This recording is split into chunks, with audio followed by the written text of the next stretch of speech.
Recording.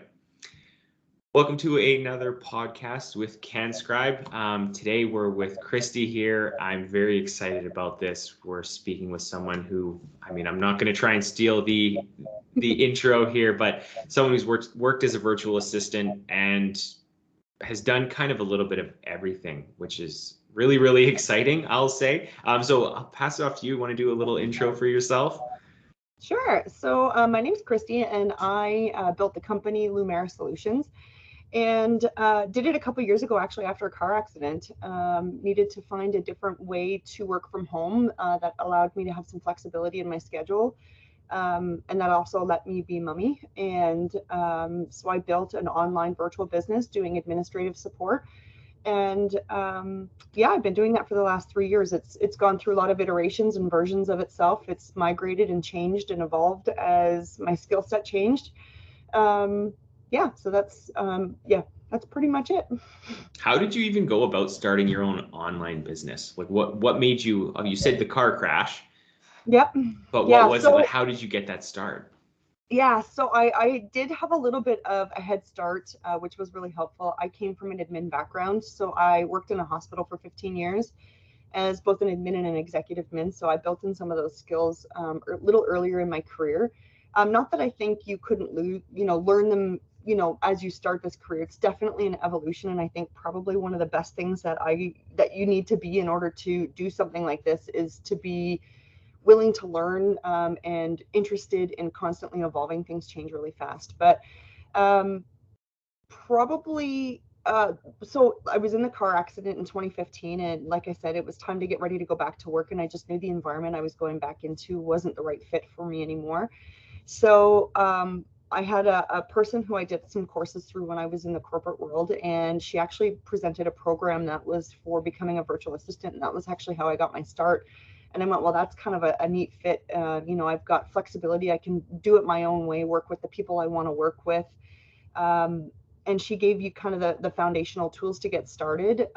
There's a lot of different programs out there, similar to like the one that you guys have, that, prepares you for stepping into being an online business. And honestly, it was my curiosity. I just wanted to learn more.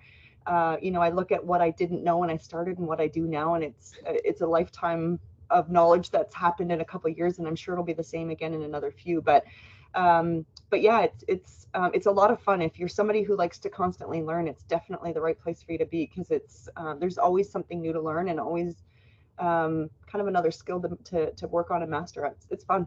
Mm-hmm.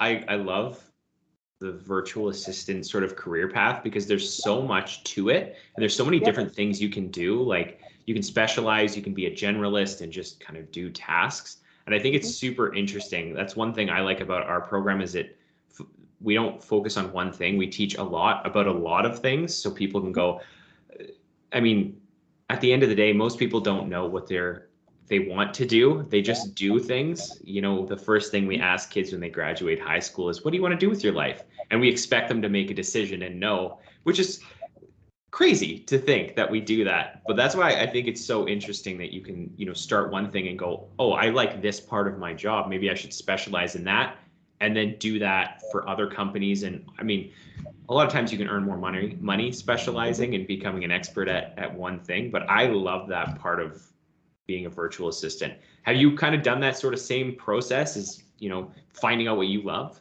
100%. I think one of the best pieces of advice that I got, and it's something that I think is really important to learn, especially towards the beginning of your career, is to build when you're naming your business and you're thinking of the type of business you want, make sure there's a lot of room for flexibility in there. Just as an example, my business is called Lumiera Solutions, and I can just about jump into any niche. I can jump into any skill set, and it doesn't affect my name. I don't have to change and rebrand my business, which was a huge thing that I learned at the beginning, and I'm so glad that I did. I think probably the biggest misconception a lot of people have when they start their VA business is that you got to specialize right away. You got to jump in and you got to find it because you're going to make more money. And I honestly think it's actually one of the biggest mistakes you can make. the only way you're going to figure out what you like to do and what you don't like to do is by doing what you like to do and what you don't like to do. So I'm a huge, you know, a lot of my first clients were really patient, and they're like, you know, I also was very upfront with them at the beginning. And if I didn't know a specific skill set, I would say, hey, listen, I've never done this before, but if you want to be patient and kind of show me how you do it, I'll learn it. And then, you know, as we go, we'll kind of figure it out and master it. Was honestly the best thing I could do. I think lying and telling somebody you know how to do something and it's going to be perfect and then trying to figure it out on the spot is really stressful. And I found that, you know, honesty was always the best policy. One of the other things that I think is also a really good stepping stone, and I apologize if this isn't how you teach it at your program, but I actually think working with an agency, you know, not necessarily an agency, but working for a company that has a couple different VAs, working with them to kind of learn their process and how they manage it, you know, on a big scale, was probably the fastest learning experience I had.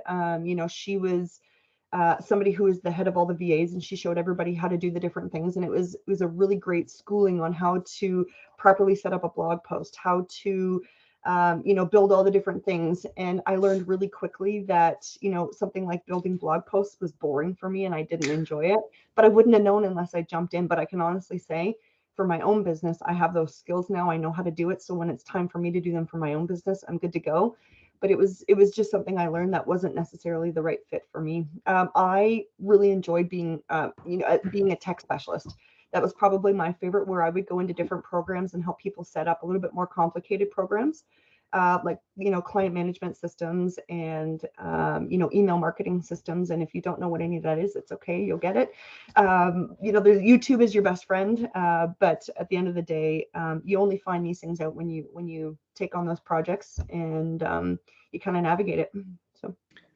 Luckily, anyone or most of the people listening to this who are in the virtual assistant program know about everything you're talking about, unless they're at the very beginning of the program. So you're covered that way. I don't disagree with you when, you know, you say that working at an agency is a really good thing, because you do get exposed to so many different things.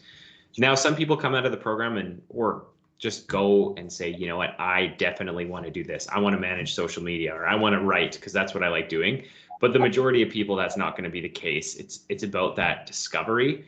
And I think you made a really good point. And I think there's this kind of trend I see, this culture where there's a culture shift, I guess, where people need to do what they love rather than make a ton of money. And I think that's so important. And it seems so difficult for people to accept, you know, especially if they have a, you know, a higher paying job.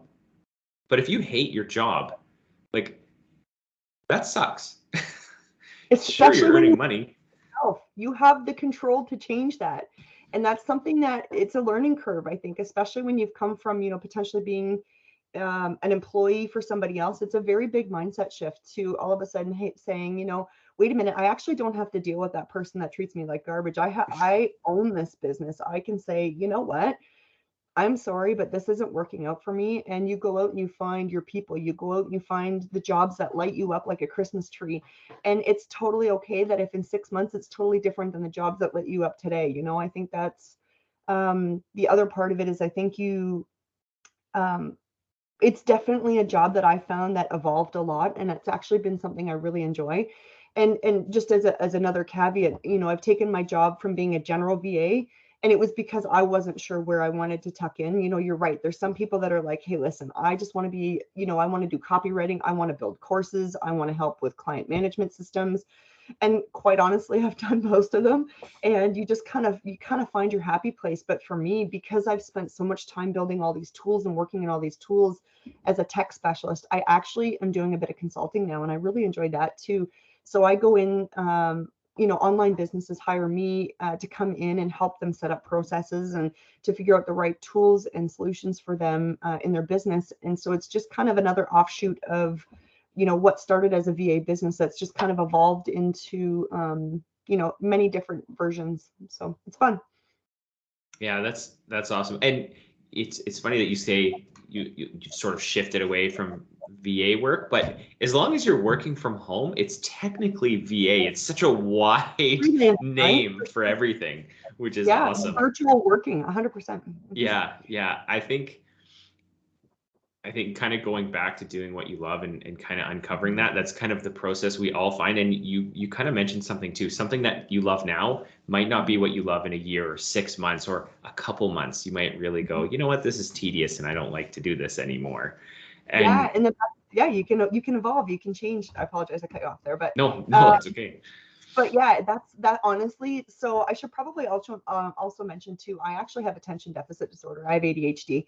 And so it's honestly, it's a really nice fit for me because I sometimes I get a little stagnant. And so one of the things that actually ended up being a really great solution for me was not just to only work with coaches or not to just work with being a tech VA. Sometimes I'll actually bring in a couple different jobs for a couple different reasons, just to keep my interest peaked, and it's worked really well for me. So I do a little bit of consulting. I also do a little bit of VA work and OBM work. I kind of do a little bit of both, but so I kind of have a couple different facets. I market one specific thing just because obviously that's easier instead of trying to market to everybody and marketing to nobody and that whole conversation.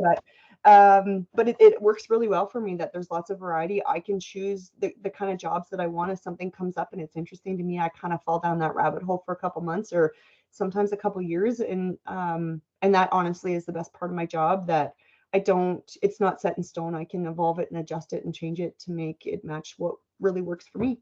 So. And it feels like you've built yourself a career with flexibility. 100%, 100%. And I mean, it's like anything, I don't want to say that it's all, butterflies and rainbows and roses all the time. Sometimes it's really hard owning your own business. But for me, I think the control and the ability to, like the client roster that I have right now is, some of the people that I spend the most time with next to my family. Like, I mean, they're my people. We would ride or die for each other. Like, I mean, if anything happened, if I could, I'd jump on a plane. And the best part is they don't have to be in your backyard. So I don't know if you know this, but I'm in Canada. Most people can hear it when I talk. I didn't realize that, but they can hear it when I talk. I've worked with clients in the UK. I've worked with clients all over the United States. And it's a lot of fun. You learn different cultures, you learn different, different businesses, different styles, but there's always going to be days where you're like, man, oh man, I just want somebody to tell me what to do for a change. Because, sometimes owning a business, it's a lot, but, setting up friends and buddies that are also in the virtual world is a great idea to help you have somebody to connect with and have conversations with that understand what it's like to own their own business. Yeah, they're all good things that I would definitely or highly recommend to people. So There's two things I really want to unpack from that, so I got to try and remember both. But the first one is, and I think a lot of people don't know this, especially when you were working as a contractor, is you sometimes have to fire your clients. yes. Everyone wants to say, they graduate or they start getting into this career path, and then they say, okay, I just need to find any work and I need to do that work. It doesn't matter the company. I get that money can be tight sometimes, and so sometimes you do have to do that, but you want to work with people who are like you. That's why, like, when you're working for a company, you'll have employees you naturally gravitate to and ones that you naturally gravitate away from. And so 100%. you have to do that same sort of thing when you're working with clients, because if you don't like the company, or you don't, maybe you like the people, but you're not bought into what they're doing, you're going to have a really hard time working for them. And so the money might be great, but you might just be back to where you were when you started, hating your job. It's, you know what, firing the first person. So quite honestly, and I don't always think of it as firing it, but sometimes it's just deciding it's not the right fit. Firing feels so aggressive, but the first person I did, I fired them, and I fired them so hard, and I probably waited like way too long. So I think probably one of the biggest pieces of advice that I can give you is to trust your gut when you're having a conversation with somebody. A lot of the times, if you're getting a bit of an inkling that, and you're right. I mean, to the point that you said, money is money, but you get to the point in your career when you're doing this virtually that you're like, you know what, I would rather make a little bit less and actually love what I'm doing than working with people that talk down to you, that don't treat you as a part of their community and their team. Because we deserve better than that. It's sometimes there's that hierarchy where they're like, no, I'm the boss and you work for me. And it's like, no, I'm a contractor. I work with you. I don't work for you. There's some really big lines in the sand that take you some time to learn. But firing that first client, it's going to happen. I promise you, it's going to happen, and it sucks, and it's going to be a rough couple days. But as soon as you do it, it's like the entire weight's been lifted off your shoulders. So the best advice I could give you is to send it in writing first, and then have a conversation after, so that it's just easier. Everybody's prepared for the conversation. Always be respectful and respond, or, and thoughtful and kind. Don't burn any bridges. But this just isn't the right fit for me. Or our project's coming to an end, and I just, however, whatever that looks like. But yeah, yeah. I feel like a bobblehead right now. I'm just sitting there going, yep. I agree with everything you're saying.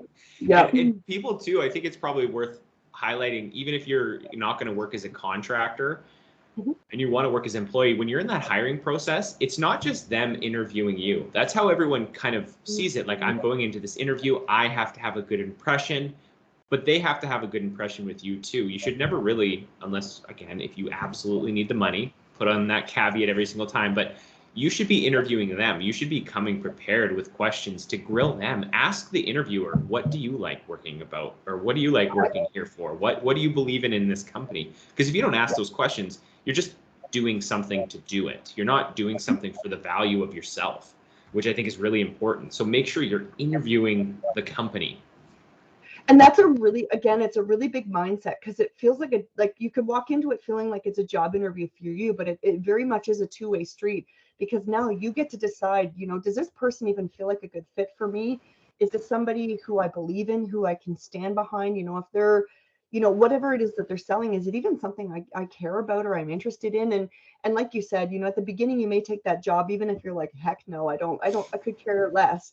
You learn that along the way, but the more interested and invested you are in something when it comes to working with their clients. So as an example, two of the clients that I work with are mindset and leadership coaches for high-level executives, and their job is to basically go in and, there's all this fad stuff going around, like with Mel Robbins and her High Five program. It's very much that mindset. It's talking about being good leaders, and being the people that your team wants to follow, and being, somebody who, people don't want to change companies because they can't imagine not working for that person. Those are the type of people that I am totally inspired by, and that I just want to work with. But one of the most interesting questions I was ever asked from a client, because like you said, it's very much a get to know you session. That's why I actually call my discovery calls get to know you sessions, because it's not an interview. It's not, it's not them saying, this is what you're going to do for me. You're going to do this and this and this and this. It's very much a conversation. And one of the things that, one of my favorite questions that one of my clients asked me is when we were in that, she's like, okay, so I've told you my entire life story. You've told me your entire life story. Is my mission something that means something to you? Is it something that, like, and she used some colorful language, but she said, is this a heck yes, or is this a heck no? Because if this is anything but a heck yes, then we're not the right fit. And I respected her so much for that, because she wants somebody that is going to champion her program, and with her clients. And I am the same. Like, she stands up and advocates for my business, for she goes onto social media and she champions my program and what I do with my clients and how I work with her. And I think having that buy-in from both sides, and just, again, being a team instead of an employee and a boss, it's just it's a game changer. I completely agree. And I always take that into like your personal life as well. Like, you're not going to keep people in your life that you don't like hanging around with and aren't going to be there for you. I know so many people who are like, all your friends in your life, would they die for you? And they're like, yep. And you would die for them. Yep. That's what you want in your business as well. Maybe dying for them is a little bit excessive, but not really. Like, you kind of want to be friends, or at very least very friendly with these people. Yep, you have to be, because you see each other through your best and worst seasons.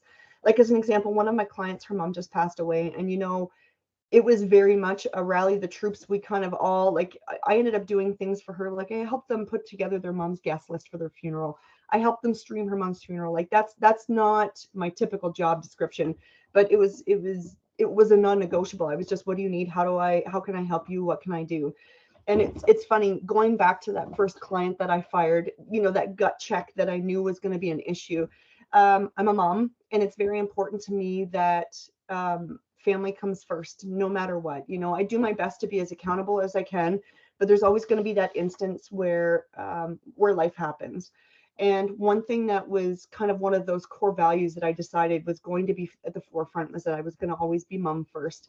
And I'll never forget, her and I had our discovery call, and my kid, one of my sons, walked through, didn't stop and talk, didn't do anything, just, well, I shouldn't say that, he just kind of did one of these and then walked through the corner, a little wave basically in the corner. And I remember when her and I started working together, one of her first comments was that, I appreciate that, this is meant to be a professional environment, and I would prefer it if your kids didn't ever come into the screen, as part of, being on Zoom calls and stuff. And that's a bit of a gray line, and I appreciate that. Like, I mean, if we're in a professional setting and you're running a course or something, totally understand. Like, there's some boundaries. But if it's just my son walking through our basement and that's where my office is, that's going to happen.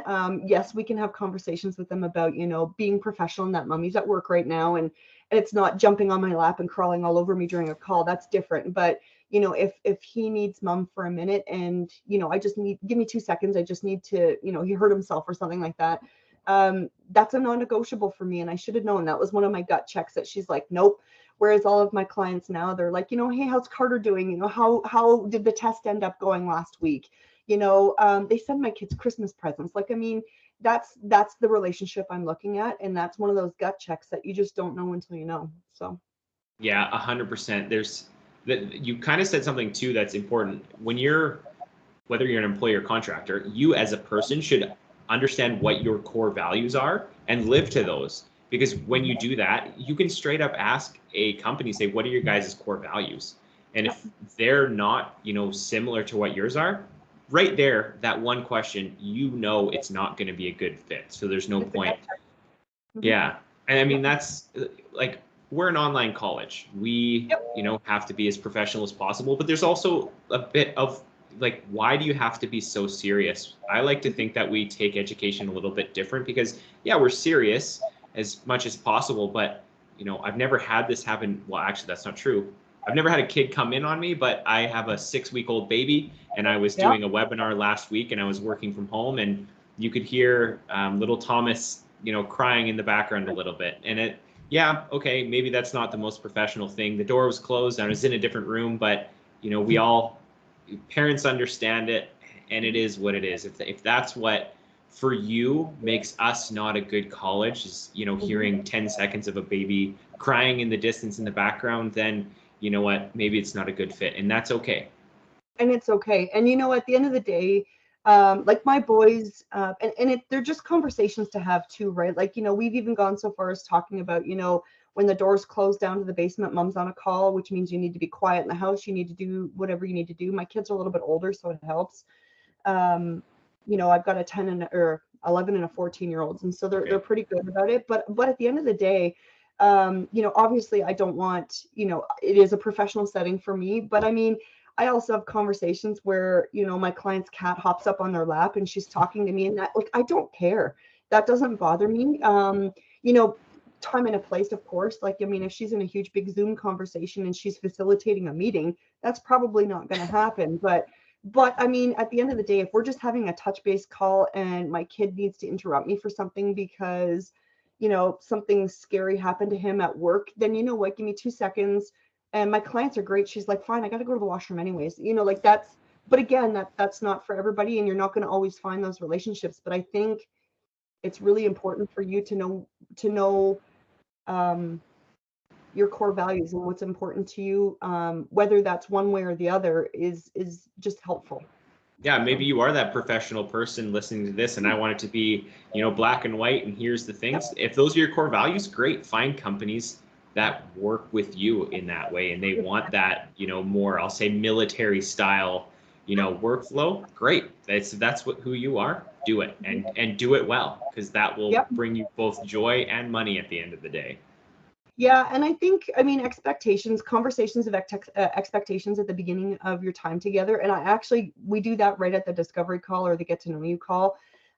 We do a lot of talking more about just what our style of working is. It's important to me as a mom, ideally and most commonly, and I appreciate that you also are educating people who work in corporate offices, and it's a little bit different, but But for me, as long as I get the work done, my clients don't care how and in what capacity, as long as, by the time we meet the next time, that we've followed through on the things that we said we were going to. If that means that I'm building something at 9 o'clock at night, which I don't do very often, but if I've had a day, say I've got one of my guys is homesick, or I had to go out for an appointment, or, whatever the case is, hockey tournament, whatever, my clients are great. I just make sure that I've adjusted my week to match whatever that looks like. Maybe I work a little bit more on Thursday, so I have Friday off, or whatever that looks like. And that's okay with my clients. But there is some people out there, they're like, no, I want you in the office Monday to Friday from 9 to 5. And that's fine. But the expectations need to be out there when you start that, so that, you both have the same idea of what, how things are going to go, and what your expectations are of each other. It's really important. Yeah, absolutely. And we're starting to get back to the other point I really wanted to talk about. We've talked about all of the amazing things about working from home and being a virtual assistant. Now I want to talk about some of I'll call them the realities of it as well. And you started talking about it earlier.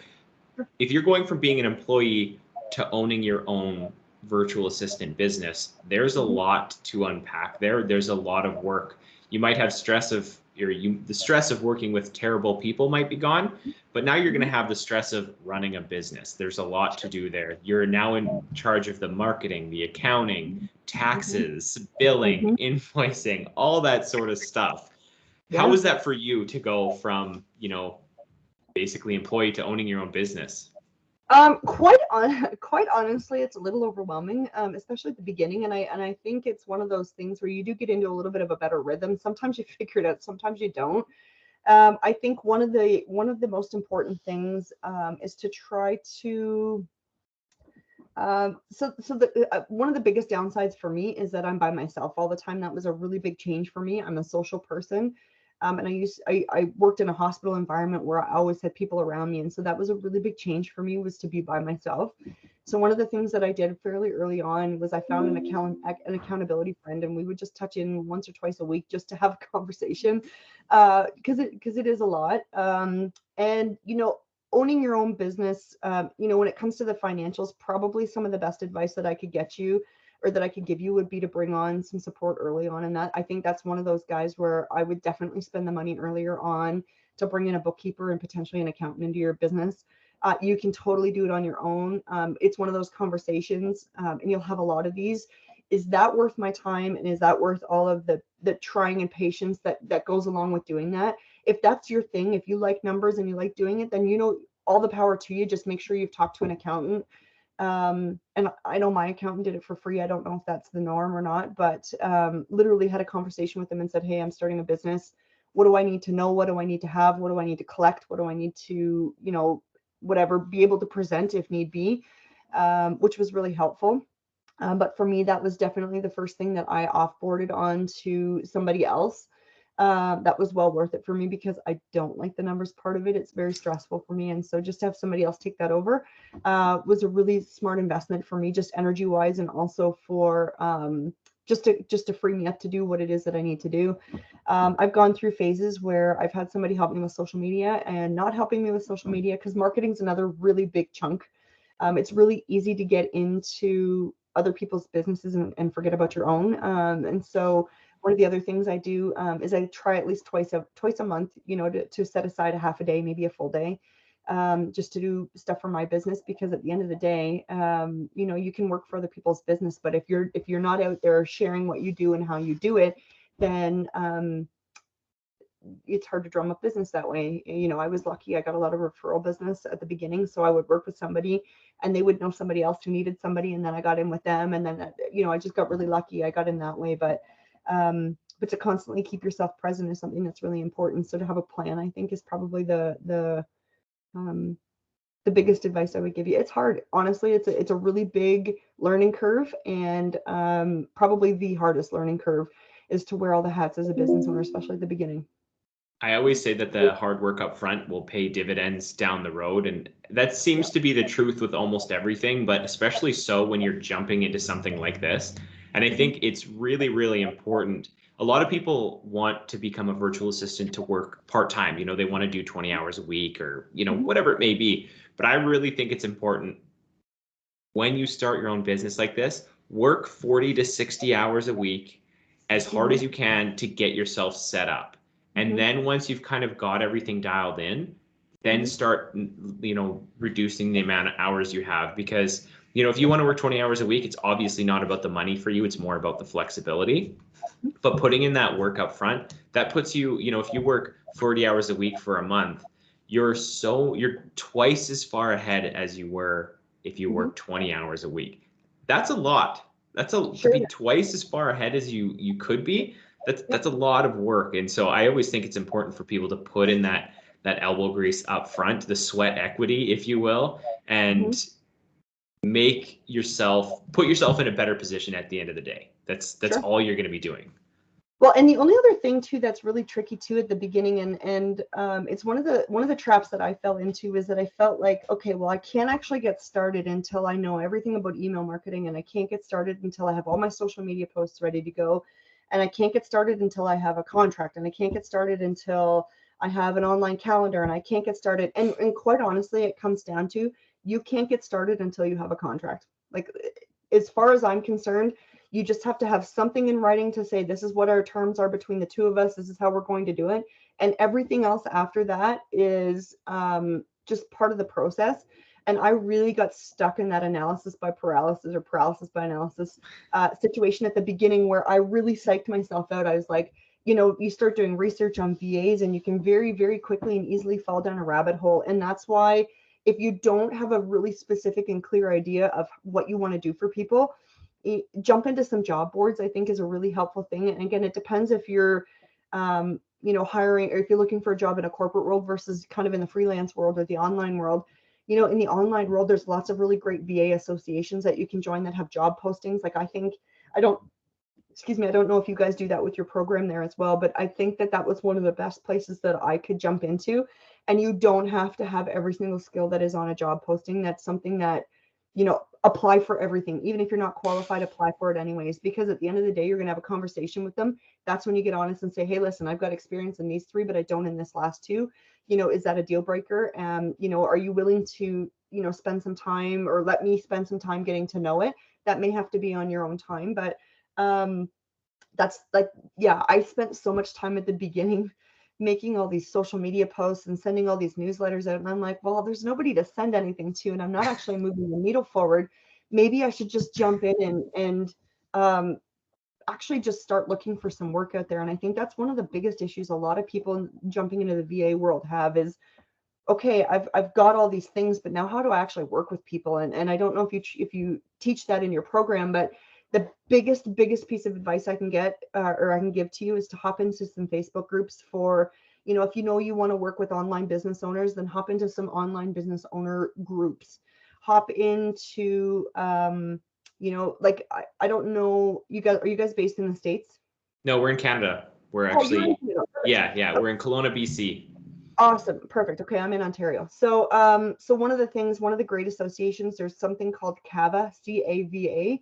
It's the Canadian recommend them highly. Yeah. So Tracy was actually one of my first coaches. So Tracy is amazing. But anyways, they have job boards. The IVAA is also a really fantastic one. I don't know if you know. Do you know? Bear with me here. And of course I can't think of her name now. Oh my gosh, she's from out east. She's actually was one of the agencies I worked for. So is it Rosapel? No, she's actually a really good friend of Tracy's. Isn't that terrible? It's just, I'm on the spot and I can't remember her name. It's all good. But anyways, Tracy actually reviewed our program. She was on our pack review. Oh, did she? Oh, wonderful. Yeah. And you know what? Tracy's brilliant. Like, she knows so much about being a VA. She's a great mentor. If you ever get out into the real world and you just kind of want to talk to somebody about, okay, now what? Or I'm having trouble. How do I figure this out? Or because that sometimes happens where you've got all the information, but sometimes you still need that extra little nudge. Tracy was really helpful for me with that. But at the end of the day, those associations, it's a great place to find job postings for online businesses. Some of them will be relevant to what you can do. Some of them won't be, but it's a really great place to kind of just get your feet wet and start. She teaches you how to answer those requests for proposals and yeah, it was just it was a really good stepping stone for me to getting into building confidence of what it, I needed to do to get started. So. And I'm very happy to say that we teach everything that you've talked about. We talk about creating invoices, how to network, where to get started. And we actually, we offer as a college unlimited graduate support for life. So we always actively try and connect with employers. So we can say, here's a list of employers that really want our graduates, and you can apply with them. And then we also give them tips and tricks, updating the resume and cover letter as well, because those are so important. And how to, everyone just writes a resume and cover letter, but they're not really effective. And we really put that extra focus on making sure that it's directed to each employer. And just kind of, we walk them through that whole process in the program and then afterwards to help them, be as best suited. I also wanted to kind of, I'm a big advocate of this when you don't feel like you're an expert in something. You were kind of talking about, there might be 3 things that they need, how to do 2, but you're not sure about 1. I'm a big fan of, to try and get that job, proposing project-based fees rather than strictly hourly, because a lot of companies will be like, well, you don't know how to do this, so I don't want to pay you per hour. And, you can say, well, I won't bill you for it. And oftentimes they'll be like, you might. Yep. And so I'm a big fan of saying, well, I'm going to do it at this project fee. Here's my proposal. And then they're like, okay, great. That's a great price. And, your hourly at the end of it might be a little bit less than you would have liked it to be, but now you're getting the job and you get to still be paid to learn. I was just going to say, and the experience of being, of learning that software, it's one of those things where, I've always got a list of about 30 programs that I want to learn. And that's just the nature of who I am and what I do. And there's some things like, just as an example, if you learn MailChimp, which is an email marketing program, you can transfer those skills over to ConvertKit, over to MailerLite, over to ActiveCampaign, and so on and so on and so on. Like, for the most part, once you understand the mechanics of how that works, then you understand the mechanics in general of the email marketing platform. You've just got to figure out the nuances that match that system. So a lot of the times, if that's an instance where it's like, hey, do you, looking for somebody who knows how to use ActiveCampaign, well, you can say, you know what, I don't know ActiveCampaign. Like when you send the proposal back to them, you could say, I know this program and I know this program, but I don't have specifically ActiveCampaign, but I've used MailChimp and, ConvertKit, so I understand how it all works. I just don't know specifically that program. So you do understand it to a degree. It's just that you don't understand the nuances of that specific program. So you do know it. So so I think it's really important to if you're responding back to an RFP, which is basically just a job posting for somebody online, just to be honest and say, listen, I've got this, this, and this, but I don't have this. Is that something you're still interested in? Because 9 times out of 10, nobody's going to have every single thing they're looking for. It's kind of a wish list. And so what ends up happening is people don't apply for it because they don't think they meet the standards. And then the person who's put the job post in is frustrated, but you're the one person that they're like, hey, listen, this person was great. They told me what they can do. They told me what they don't have. And I've got the capacity to show them how to do that other thing. Let's book them, So I think that's really important too. I got tied up in that at the beginning too, that it was like, I don't have everything, so I'm not qualified, but I was. That might be my favorite hiring tip that you just gave. Apply and prove it, essentially, if I can try and shrink down what you just said. Because like oftentimes, like when I put a job posting up and I'm trying to hire someone, I get 1,000 resumes. And I'm like, I try and go through all of them, but you really quickly start judging them really fast. And so if you put in the effort up front, even if you don't have the experience, I guarantee I will give you a look. And most employers are like that. Like they might, say you're looking for someone to do sales for you, let's just say. And you might see someone has, maybe 6 months of sales experience versus someone who's got 10 years of sales experience. But that person with 6 months, if they're the one who writes the custom cover letter, adapts their resume to the person, maybe includes their salary expectations and asks and provides everything that the employer is asking for, they'll get a look. People will look at them and say, let's see what this person can do. And oftentimes you'll be given that opportunity because so many people are just putting stuff out there, even like proposals. Like you'll see hundreds of proposals when you are looking for a proposal. And you go to look and you go, this this doesn't even have my company logo on it. This has another company's logo on it. Like that happens all the time. And so when you customize it, it takes an extra 5 to 10 minutes, Yep. maybe. And that will take you so far, even if you have no experience. And I 100% buy into that. And it was actually another piece of advice that I got. Like I said, there's lots of different associations and different companies out there, like Facebook groups for VAs and stuff. And I remember another really great piece of advice that I got was to take a look at the job description. And if you really want to stand out, so as an example, say the job description was to to help with social media and some marketing and stuff like that. You know what? Send a proposal. Make sure there's something in there that refers back to the actual posting or whatever it is. Like, use their language, use the conversation, refer back to a specific thing that they asked for. And if you really want to knock it out of the park, spend 15 minutes in Canva and create 5 social media posts that you can show them. And they're going to be like, okay, wait a minute. Not only did they apply for this job, they read everything clearly and they gave me an example. And right there, it's the difference of, like you said, 5, maybe 10 minutes that automatically puts you into the top 5% of the categories, unless your stuff isn't what they're looking for, which also happens. But right out of the gates, you've already impressed them, because not only did you just apply for it, but you've also shown them, you've given them some free work, really, is what you've done. And literally it took you 5-10 minutes, maybe even if it took you 20 minutes. At the end of the day, like, if this is a 30-hour a month job, that 10 minutes is nothing compared to the payout that you could potentially get from that. So I convert really high on a lot of my proposals, and it's because I take that step, that extra step, to give them some type of a deliverable with it.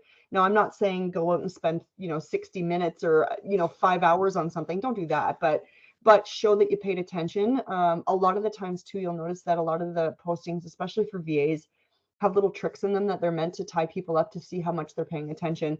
So, in the subject line or somewhere in the actual resume or posting, it'll say something like, make sure you respond back with the words, cat, potato head, or something stupid like that, just to see if you're paying attention. And you'd be amazed how many people miss that. And they're just disqualified right out of the gates because they've missed an attention to detail grabber that they're looking for. So just make sure, if you're going to do things, if you're going to post on things and submit resumes or anything, that you just pay really close attention to it. You've kind of checked all the boxes. So. And if you're looking for new clients or, a new job too, if you don't currently have any work, what are you doing every day? Like, if you're willing to work 20 hours a week or 40 hours a week, whatever it may be, and you're not currently working, that means you have 40 hours a week to apply. That's something that blows my mind, is people are like, yeah, I spent 30 minutes yesterday trying to apply. It's like, but you literally don't have a job. If you made applying for a job or trying to get contracts your full-time job, you'll get them. That's a fact.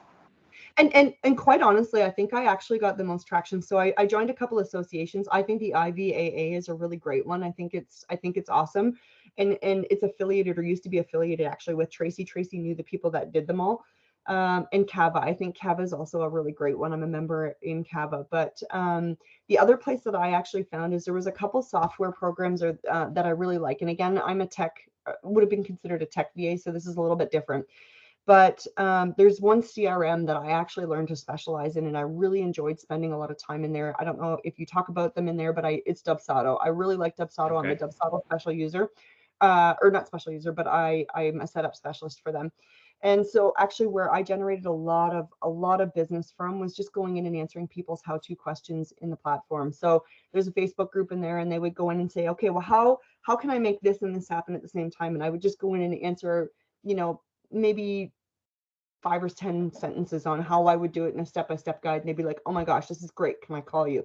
And I'd be like, sure. And then all of a sudden I'd have a job, and so it was just not being pushy and salesy. That's probably the biggest red flag I get with a lot of VAs, is they try to be really pushy, and they're like, oh, well, if you purchase my services, I'll tell you the answer. No, don't do that. Offer support, offer suggestions, and knowing that it may not turn into anything, but it could turn into something. So that was a huge place for me to find clients, was to just go in and offer support for things that they were struggling with. And if you have any other questions, don't hesitate to reach out to me, or send me a message or whatever. And sometimes that would turn into a client that I would have for years. So yeah. That's awesome. I'll call the podcast there. I want to thank you very much for coming. If you're listening to this, you have so many tips to learn and implement. I think that was awesome. Thank you very much for coming. Thank you for having me. It was fun.